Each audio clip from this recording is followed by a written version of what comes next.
जैसा आप जानते हैं, आज ऑल इंडिया मनरेगा मजदूर यूनियन के राष्ट्रीय अध्यक्ष भाई जितेंद्र ओझा जी द्वारा भाई पंकज मिश्रा को राष्ट्रीय उपाध्यक्ष मनोनीत किया गया है। हम इनका हार्दिक स्वागत और अभिनंदन करते हैं। इसी कड़ी में हमारी बड़ी बहन Sushmita Raghav advocate high court ji को उत्तर प्रदेश मनरेगा का अध्यक्ष नियुक्त किया गया है। हम इनका हार्दिक स्वागत और अभिनंदन करते हैं।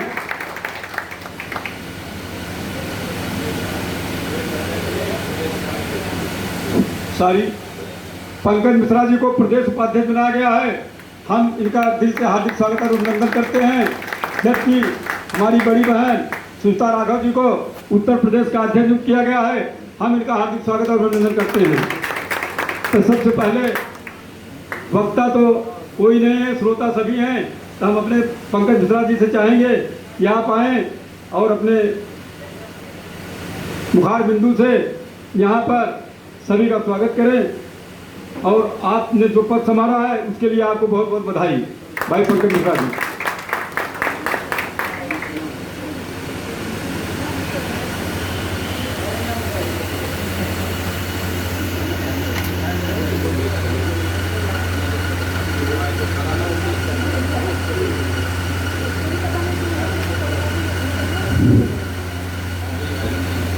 हमारे माननीय जितेंद्र ओझा जी इस मंच पे उपस्थित हैं। मैं उनका हार्दिक अभिनंदन स्वागत करता हूं। हमारे भाई बंधु जो भी यहाँ उपस्थित हैं हमारे कार्यक्रम में, मैं भी उनका हार्दिक अभिनंदन स्वागत करता हूं। मीडिया भाई जो कुछ हमारे मीडिया भाई लोग आए हैं उनका भी मैं मनोनयन से हार्दिक अभिनंदन स्वागत करता हूं। आज हमारे बीच में माननीय जितेंद्र ओझा जी मौजूद हैं और इनका इतना बड़ा आशीर्वाद हम लोगों को प्राप्त हुआ है। और इनका ये उपदेश है कि आज जो शपथ ग्रहण में माननीय सुष्मिता राघव जी को प्रदेश अध्यक्ष बनाने का काम किया है वो बहुत सराहनीय है। और उनका ये उपदेश है कि हमारे जो उत्तर प्रदेश में भ्रष्टाचार फैला हुआ है, जो करप्शन चल रहा है, चाहे वो अधिकारी हो, चाहे प्रधान हो, चाहे ब्लॉक स्तर की बात हो, चाहे जन समाज की बात हो, उसमें हम लोग एक बड़ा एक्शन लेंगे कि हमारे बीच में जो भी भ्रष्टाचार हो रहा है हम लोगों ने शपथ लिया है हम ऐसा नहीं होने देंगे। जैसे हमारे माननीय आदित्यनाथ योगी ने उत्तर प्रदेश में बहुत सारे कार्य किए और विपक्षी दलों के लोग उनका जो है एक मुद्दा बना के विरोध पे उतरे हुए हैं कि भारतीय जनता पार्टी कार्य गलत कर रही है। मैं उन लोगों से पूछना चाहता हूं, आखिर कार्य गलत हो कहाँ रहा है? क्या एक अपराधी प्रवृत्ति का इंसान हो उसे सजा नहीं मिलनी चाहिए? जो समाज की हनन करता हो, जो समाज के बीच में उत्पीड़न पैदा करने वाले को, हमारे आदित्यनाथ योगी का ये उपदेश है कि समाज में कोई भी अगर उत्पीड़न करता है तो वो सजा योग्य है।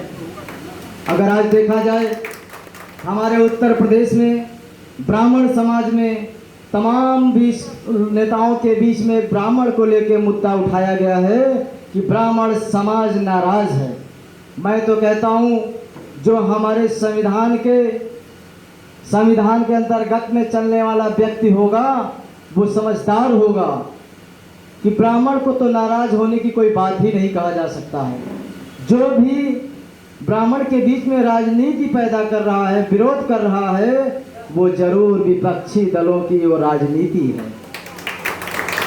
हमारे देश के हित में माननीय नरेंद्र मोदी ने जो भी कार्य किया है और जो कार्य कर रहे हैं, हमारे भारत को फिर से वो सोने की चिड़िया की कगार पे लाना चाहते हैं और सभी समाज प्रतिष्ठा को, सम्मान मान को बचाना चाहते हैं। और उसके बीच में विरोधी दल वो अपनी वाक्या को, अपनी बातों को आगे करके विरोध जता रहे हैं। उस विरोध को मैं नहीं मानता। हमारे उत्तर प्रदेश की जनता जागरूक हो चुकी है और उसे पता है कि गलत क्या है और सही क्या है।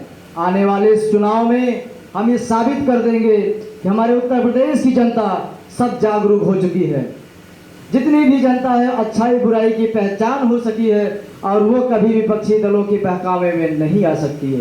कुछ ऐसे नेता हैं जो अपने स्वार्थ के लिए कुछ चंद पैसों के लिए और हमारी भारतीय जनता पार्टी का विरोध कर रहे हैं, मैं उन भाइयों को भी बताना चाहता हूं कि अगर हिंदुस्तान की जमीन पे संविधान के अंदर रहना है तो आप लोग अपने घरों में स्वच्छ रहना है तो गंदी राजनीति करना छोड़ दें। जन समाज की हित चाहते हैं, समाज की हित चाहते हैं तो विरोध करना छोड़ दो भाइयों।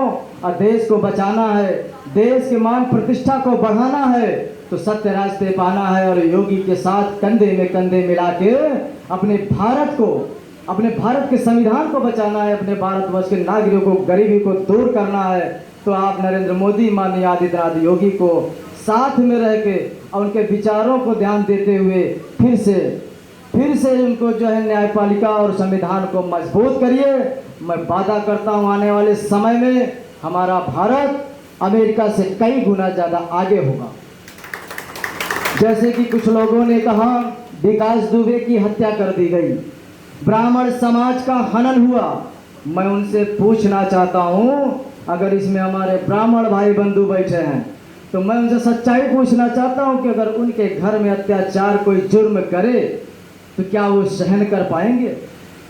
9 पुलिस कर्मियों को जिस वक्त जघन्य अपराध उनके ऊपर किया गया और नरसंहार कर दिया गया, उस वक्त मैं पूछता हूँ विपक्षी दल कहाँ थे?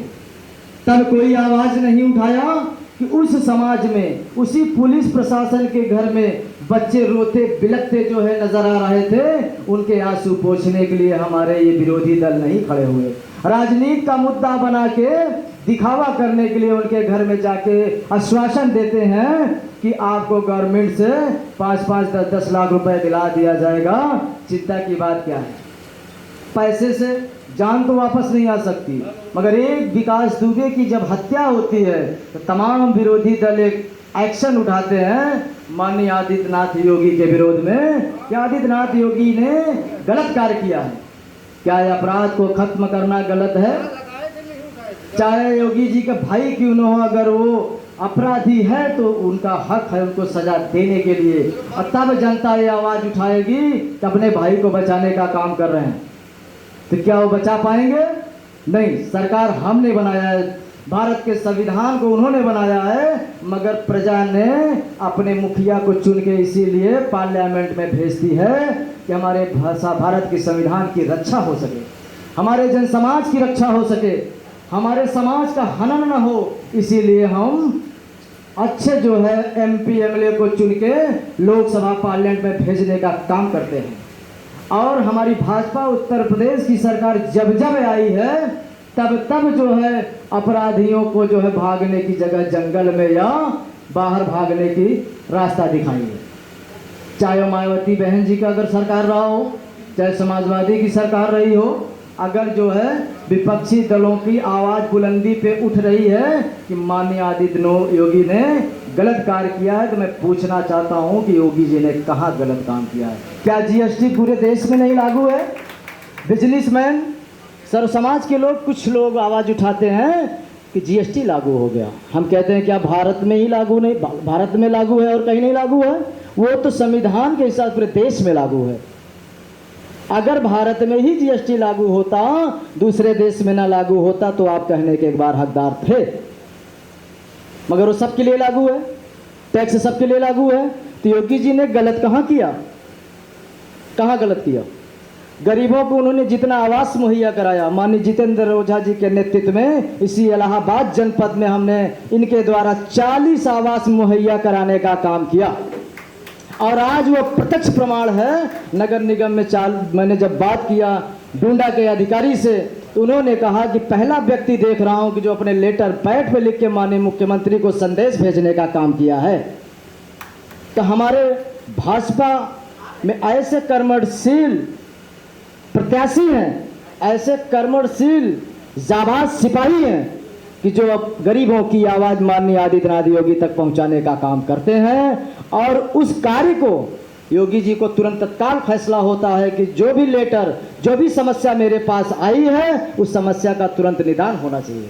हमें ऐसी सरकार चाहिए जो नॉन स्पॉट पे फैसला लेती है और समाज के हित में फैसला लेती है। हमें ऐसी सरकार नहीं चाहिए कि जो लूट घसूट और अपराधियों को संरक्षण देने का काम करे। हमको ऐसी सरकार की ज़रूरत नहीं है। जय हिंद, जय भारत। मैं अपनी पाड़ी को इसी जगह विराम देता हूँ। धन्यवाद पंकज जी। अब हम भाई परवंदु एडवोकेट जी से चाहेंगे कि आप आए 1 मिनट में अपने मुखारबिंद से स्वागत करें। परवंदु भाई।